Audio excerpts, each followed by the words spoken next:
Hey guys, Dave from Nerdarchy, for nerds by nerds, hanging out with this nerd. Nerdarchy's Ted. And today we're going to delve into Unearthed Arcana. We're going into the Elven subraces.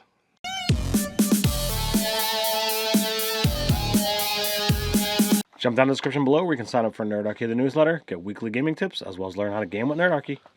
Oh no, Nerdarchy's got papers in their hands. Which, if you want to have papers in your hands too, or just digitally have it, there will be a link in the description below for the Unearthed Arcana. It came out this week, so you know how we does it. The following Monday, we like to get up to Unearthed Arcana. So this time we got Unearthed Arcana elf subraces. Three of them very much from old editions. I've seen them before. I'm used to these elf subraces. That fourth one, I've seen it before, but never as an elf subrace. All right. So we have the Oriole. My wife, when she actually played this game, loved the Oriole. The Oriole is really your opportunity to really play a fairy.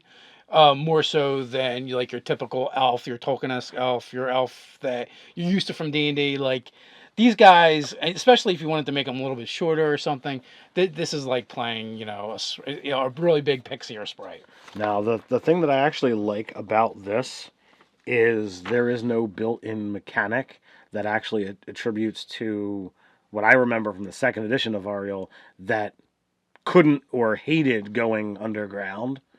So there was literally a fear effect that was put on them if they're in enclosed places. Well, it used to be the same for the Aarakocra as well. So the only thing you get from the subrace is actually flight. They don't even get a second stat bump. I guess because of so much of an outcry over the Aarakocra, and maybe even the Skag version of the Tiefling that. They're like, all right, how can we make them happy? I know we won't give them a stat bump. Yeah, I don't. We've done many videos where we've talked about the issues with flying, and Nerdarchy doesn't give an F. As a DM, how we deal with it, and it's really simple. So I really hope that they don't weigh the community's opinions that heavily. That if this ever becomes official, that we'll get a little bit more. So I guess next month, God damn it! Now next month I'm gonna actually have to go fill out that damn survey. I would say if I was to give them a stat bump, I think I would give it to charisma. Yeah, that's where I would go. Because I like the idea that these are the fairy elves. I don't know, it just appeals to me. They're considered, beautiful, angelic, whatever you want to call it. To me, that just bespeaks charisma. If you really wanted to go a different way, then I'd go wisdom, but that's just wood elf. So it's got to go charisma to me. All right, so the only other thing is you can speak, read, and write Orin as well as an additional language. So that's all they get. Yeah, it's going to come up so rarely. So all right, so then we move on to would you pronounce that Grugrak? I don't know. These are the Klingons of elves, I guess. Now, these actually come from Greyhawk. It says it right in there. But I remember these. These are the wild. Basically, they were called wild elves. You had wood elves. You had wild elves. Wild elves are extremely xenophobic, and they were really primitive as far as elves go. Even the wild elves are kind of more like the Native American or tribal-esque version of elves, in my opinion, but these guys take that a step further. And also if you want to go in those terms, these guys would be like the headhunters and cannibals. Maybe they don't actually eat people, but they are very xenophobic and they want to keep others away from where they live and stuff. And they're really odd in the sense too that they're short. They were always portrayed as being shorter than other elves and stockier. And they get they actually get a bump to strength. So I actually find of the four, I find these guys the most compelling. And maybe it's because I don't have as much exposure to Greyhawk as I do, Forgotten Realms, and therefore don't have a history with these guys as I do with, most of the other stuff. But to me, it's like, ooh, these are really fun. You get a druid cantrip, which we all know it's going to be Thorn Whip. Well, so here's the thing with that. That on the surface sounds like what it should be, but depending on what kind of character you're playing, that attack's gonna go off your wisdom. So that's gonna be your to hit. Although true. I do really like Thorn Whip. Yes. But even still, the ability, even what is it, Druidcraft and other Mhm. things could be really useful. Produce Flame could be really useful. That's true as well. So I mean, there are options, but for me, it would be Thorn Whip just because it's a really cool thing. You get a bump to Strength, which is practically unheard of for elves, as you mentioned. So that's a pretty cool thing. You get proficiency with Spear, Short Bow, and Longbow, as well as Net. So I could totally Does anybody not get proficiency with Spear? Maybe Wizard? maybe Wizard. Like, I can't think of any. Like, it's the only one I can, off the top of my head, think of that might not get it. Well, I like the idea of the spear and net if you want to go to like the gladiatorial days. Well, yeah, that part is kind of cool, and thematically, Spear, Short Bow, Longbow makes sense. It even talks about like they're not warriors; they don't train in warrior arts the way other elves do, but this is more like the tools they use to survive because they're hunter gatherers. And here we actually get a language replacement where you don't get common, you get Sylvan. So it can be interesting to say, okay, well, you now have a roleplay crutch.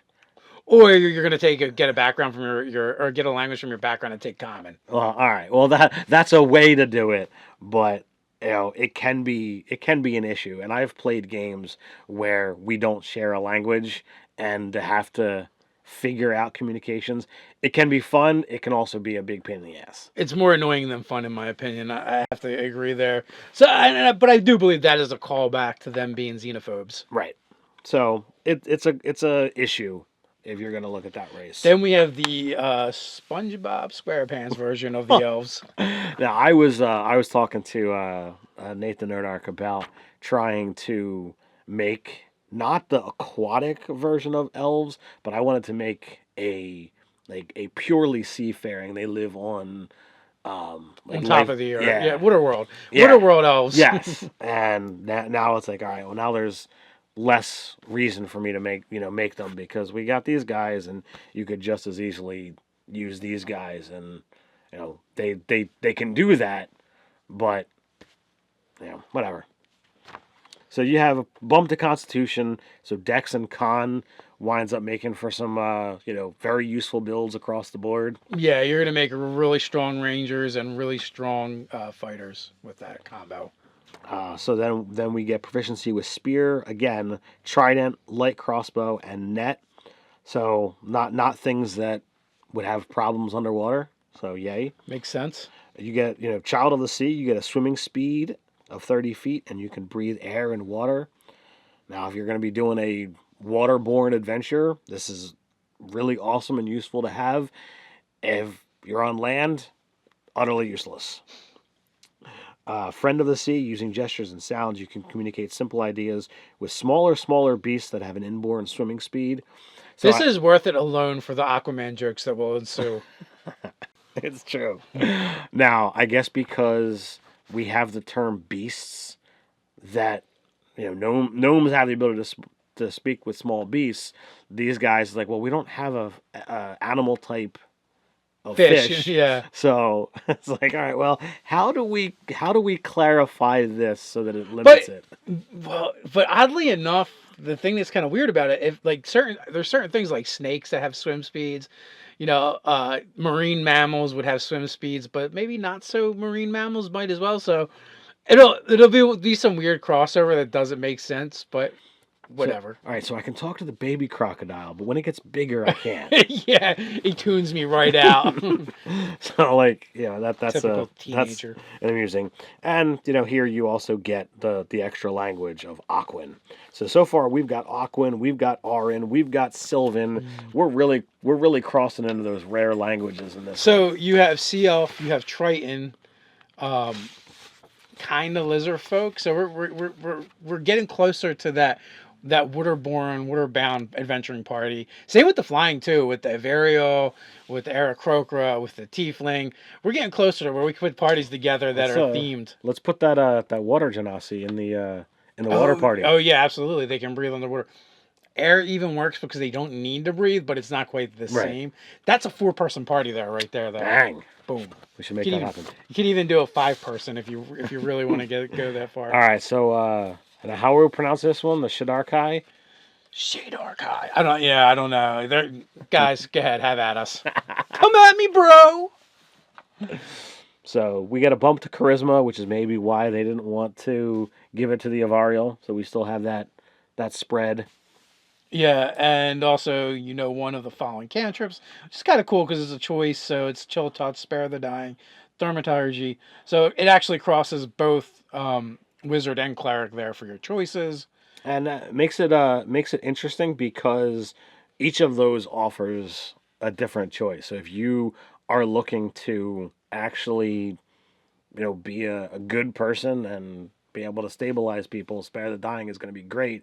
If you're looking for just that range damage, chill touch, great. Or chill touch is melee damage, and then thaumaturgy is just the all around useful spell. Mm. So that brings us to Blessing of the Raven Queen. This is actually a really cool ability. As a bonus action, you can magically teleport up to 15 feet to an unoccupied space you can see. You gain resistance to all damage until the start of your next turn. During that time, you appear ghostly and translucent. Once you use this ability, you can't use it again until you finish a short or long rest. So it's like a bumped up but weaker version of Misty Step. Misty Step. So you get shorter range, but you get damage resistance. That's pretty powerful, and to be able to get that at a race level, so you're using that right off the bat. I think that's pretty awesome. Yeah, and it's also a bonus action to do it. So it's not a big deal because it's 15 feet of extra movement. You're not replacing your movement with it. So if you're normally moving at 30 feet, now you can go to 45. So that's pretty cool. It's also really great for any of those builds where you're going where you're trying to get more movement. It's going to give you that as well. Getting resistance, for a round is also pretty nice. But these guys, man, I remember from third edition, and they were like their own thing, like these like from the Mm-hmm. Shadowfell and or Shadow Infused, because I don't think we had the Shadowfell in third edition. That was Right. Yep. that was a fourth edition thing, and it's kind of weird now that they fall under the elves. That part is weird. There's not much you can really do about it. We know that the Raven Queen is out there. We know that the plane of the Shadowfell is there as well, and maybe there's not enough there from WotC's standpoint to say, well, let's develop this as a whole race. They're short, they're thin, they're lithe.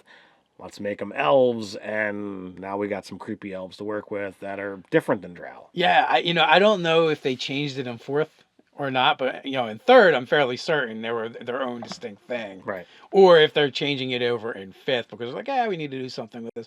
In addition to that, you get a random height and weight chart, which I was a little surprised that the Grugach is 15 pounds lighter than everybody else on average. Only because even though they're shorter, which is what I remember, but I also thought they were stockier. So I thought they were going to be, short and stocky. Maybe not as thin as other elves, and that would kind of speak to that bonus to strength. But alas, no. So you can do with it as you will. As always, these things are suggestions. So if Well, they're playtest. It's no, I meant the actual height and weight. They're Oh suggestions. yeah. So like if you want to use it in your world and make those changes, feel free. The Tolkien elves were 6 feet tall, whereas typically they're like a foot shorter in D&D. Standard D&D, and then you go to Athos, and they're a foot taller than everybody else. So it just depends what flavor of elf you like. And also, if you go off of the Stephen Burst novels, and his elves were actually really tall as well. So there's definitely different ways of doing it. All in all, like none of these are like, oh no, I wouldn't put this in my game. I think they're all fairly balanced. I thought that Varial got shorted a little bit. They got shorted. They did get shorted.